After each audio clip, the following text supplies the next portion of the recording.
What's up, y'all? This is your girl, Miss Devoted Tiff, here to give you my feedback and thoughts on the latest episode of Real Housewives of Atlanta, Season 9, Episode 20. So, this episode is the finale, so it's real jam-packed, so we're just gonna jump right in. So the episode opens up with just quick shots of all of them in their individual lives and what they're doing that particular day. We end up on Sheree, and she is meeting with her event planner. The chateau is getting ready. I think it's crazy that she told them all a week before the event and gave them a week to do it.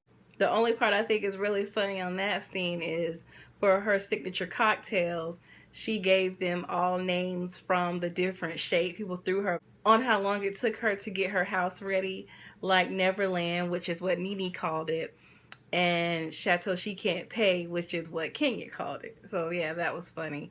Then we go over to Candy and Riley, and they're meeting up with Candy's dad.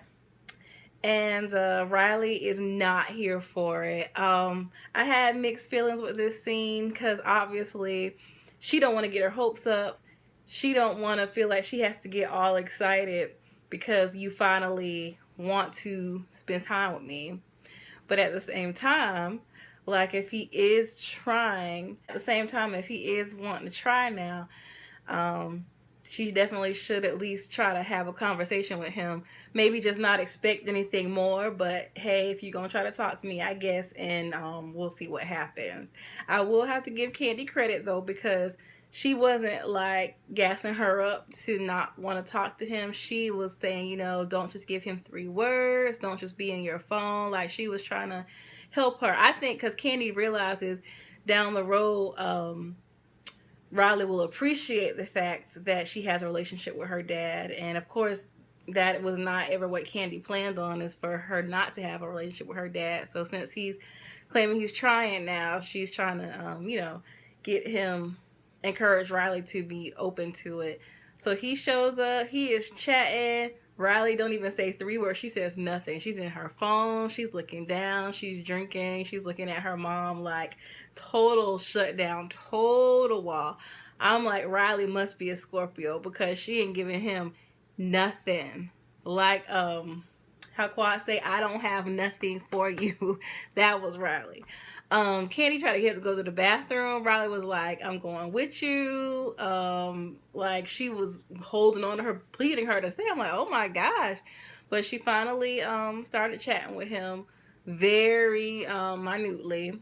And he ends up saying that she was brainwashed, and they was like, no. Riley set that record straight. She was like, nobody had to brainwash me. I saw myself that you weren't there. And so after she called him out, he apologized, and he asked if he can move forward. So we'll see what happens. But yeah, that scene was whoa. So then we go over to Phaedra, and she is with Johnny. I'm like, girl, why? Like, she has went above and beyond this year to be messy, especially with this Johnny situation. Once you referred a lawyer, since you said you didn't want to be involved, you didn't want to take the case because you didn't want nobody to try to say that you were trying to do something to get at Candy, yet you're still going with him through all of these steps. He don't need 2 lawyers. Like, I don't get what you're trying to pull. So she's with him for his follow-up meeting. The decision ended up being that they did not want to take the case concerning the idea for the restaurant being stolen. Oh, and let me put a plug in there. If you ever have an original idea and you're afraid that if you share it with someone that they will steal it, the industry trick is to email yourself the idea. So if it ever comes up who thought of it first, the email has the date and time stamp. And if you emailed yourself, obviously no one else should have access to that. So that ends up being a way of proof that you thought of it first. Just a little tip for my inventor watchers out there. So back to the lawyer, they said that they would be interested in taking on the case of the overtime pay not received. Still not feeling Johnny on this because that discussion should have been had then, or if he felt like he was not happy, he should have went to a lawyer then if he was flat out denied being paid the overtime, or he should have quit. But now that he's fired, to bring it up, it's just not a good look on him. But they said there's like a fair labor standards law or act or something that through that they could have a case, and they're gonna submit a claim. And Phaedra was right there during the whole thing. Child, if those are the kind of friends this group has, who needs enemies, okay? Then there's a little cute scene with Portia and her sister at their dad's grave, because as you guys may remember, they have two different moms, but they have the same dad. And in that scene, we get to learn a little bit more about Portia's relationship with her dad versus Lauren's relationship with their dad. And Lauren lived with him full time, while Portia only lived with him over the weekends. And despite that, they still ended up being close, so that was cool, whatever. Next scene's over at the Candy Coated Clique. And they're with cute baby Ace, and Candy finds out through the blogs about the lawsuit. And apparently she had already heard too that Phaedra was involved, and so she's obviously like, you know, if Phaedra's helping him try a case against me, that would be really crazy. And that she hoped not, but obviously she is helping, so she has a right to feel that way. So that scene there, so everybody of course is getting ready for the masquerade ball / housewarming. So we head back over to Phaedra, and we have a Dwight appearance. I live for Dwight, I really do. He shows up to escort Phaedra, and of course he's trying to be shady about Sheree. I'm not the biggest Sheree fan because she's the bone carrier, but y'all gonna get up off her about this house, because I am super proud of her for doing that herself. So he tries to up the years. He's like, yeah, it's been 5-6 years, ain't it? Like, people are so aggy. So we're back at Sheree's. The place is looking great. Let me pause and say her interview look is doing a little bit too much for me. I mean, I love a high bun, but it's like at least a foot high over her head. It's like Asian meets I Dream of Jeannie. I don't know. Let me know what y'all think about that. So everybody's showing up to Sheree's château. And outside, Cynthia and her sister end up bumping into Portia and Shamia. Glad to see that those two are back on good terms, because that was a long relationship pre-show, and I kind of hated seeing almost like Candy was, you know, causing those two to kind of grow apart. Anyways, that's when Cynthia becomes the bone carrier, and she decides to tell Portia, when Portia was asking about the OLG soft opening, that Apollo's girlfriend was there. And so she was like, what, huh? And so Shamia's like, well, what's the tea on that? Like, did she say how long they've been dating? Cynthia says 4 years. So I'm trying to do the math about how many seasons Apollo's been in jail.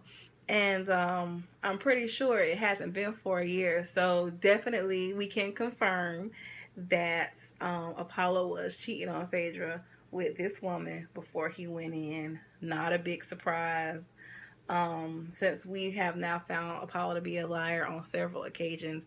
And Phaedra may have even known, but because she's always trying to save face, she would never have said Apollo's cheating on me. So that's that on that. But there was one weird thing about that scene, because Portia was like, she's glad Phaedra didn't go because that would have been kind of awkward. And Cynthia's like, really? Do you think it'd be awkward? I mean, because they're not together. I don't think it'd be awkward. I mean, and I'm thinking to myself, girl, it's awkward when you and Peter in the same room, let alone somebody Peter is dating. Even though, you know, y'all are divorced, that's still awkward, especially since most likely everybody knows that this is a person that your husband that's now in jail was cheating on you with. And Cynthia, she kind of missed me on that one. So then they all go inside, run into Candy. Portia tries to speak. Candy wasn't having it. She's in her interview like, I don't know why Portia thinks, you know, that I would be even open to, you know, saying something to her because we not cool right now. But I'm like, dang, y'all are in this group together. Can she at least, like, be nice? Like, I don't know why she was shading her for speaking. So then Phaedra arrives, and then Portia carries the bone. to Phaedra, and of course Phaedra's like, this whole time they've been on Apollo's side and like going out of their way to make me look crazy. I think it's safe to say Phaedra believes that they knew the girl was coming, and that Todd and Candy was doing it on purpose to make it so that the two of them would bump into each other. So she was kind of upset about that. Then we have some old cast members back, some OLGs of the RHOA. Lisa Wu comes, and they flash back to her and Sheree's friendship. I live for the flashback of the earlier seasons. And then Kim Zolciak Bierman is in the building. Kim is my girl. I was really happy to see her. Candy at first was looking kind of crazy, like, they hadn't seen each other in a minute. She was like, not really feeling seeing Kim at that moment. Then we go over to Kenya at this housewarming, and of course, she could not wait to throw shade back. She was just so over the top with it, though, like, oh, this is the same design as my bed. These are my same lights. She ends up getting Candy to go help her find the bathroom, and so she goes downstairs knowing good and well, and we all know Kenya, we know that she knew the bathroom wasn't downstairs. We know she knew there was a bathroom on the main floor that the event was on. She wanted to go downstairs to snoop because she was like, oh, she said her house was more done than mine. And so she just was like a kid in the candy store. She went down there. The basement wasn't done. And so one of Sheree's friends spot them down there, and she's like, hey, these witches are down in your basement. She's like, who's down there? They're not supposed to be down there. And so Kim overhears that. So then she uses that as an opportunity to start coming for Kenya. And I lived for it because the OGs threw the best shade, and they could read like no other. And so Kenya was trying. Kenya was trying. She's like, your husband doesn't have a job. Kim was like, he has $20 million, so I think we're good. And then she called her Octomom in the interview. Although that was funny, I think that's really like crazy of her because she wants kids. So why would you call a mom that is fertile Octomom? Then she tries to come for the fact that she has 3 baby daddies, which I think, is not classy, because she always try to act like she's above the others and that she's more appropriate, and I would never do this and I would never say this, and Portia does this and Portia says that, and Portia coming for older women. Well, now you coming for women that have multiple baby daddies, so you can't really say nothing to nobody. The other girls during that scene were so hilarious because they was looking back and forth between Kim and Kenya like it was a tennis match. It was good though. All I was missing was some popcorn.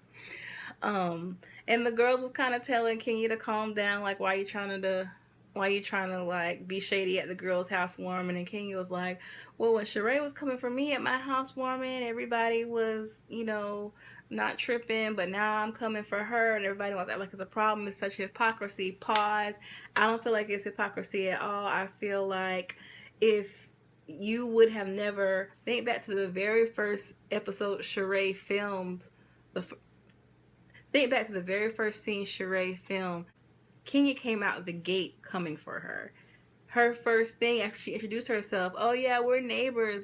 I heard that the neighbors have been complaining about your house and that it's been how many years, 4 or 5 years? Like that was the first thing. So obviously, if you trying to insult her house and say you need my help and all this, of course when Sheree gets to her house, she's gonna be critical. So you set yourself up for that. So no, it's not hypocrisy because you started it. You just meant her house looks better.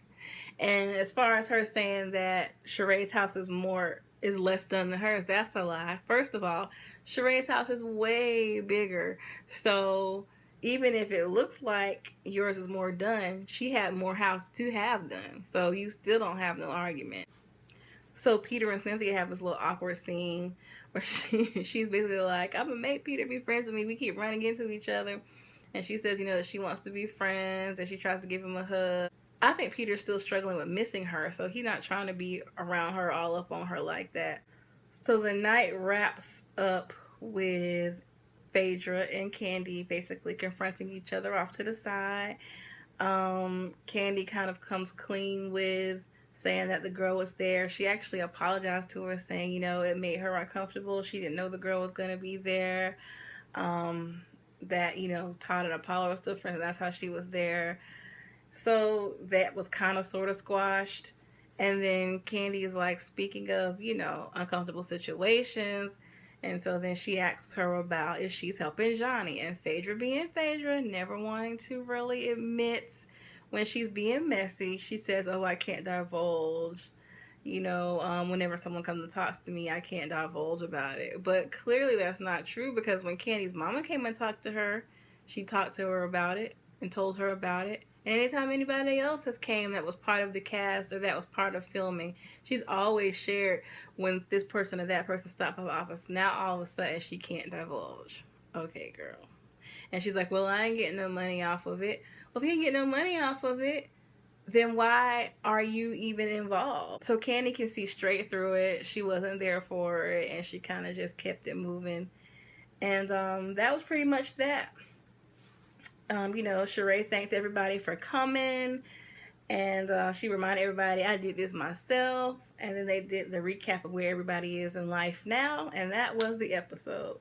So yeah, a lot of things happened at the château. Let me know your thoughts. All right, and we got this reunion coming up, so you know I'll be back with you. Thanks for watching. Peace.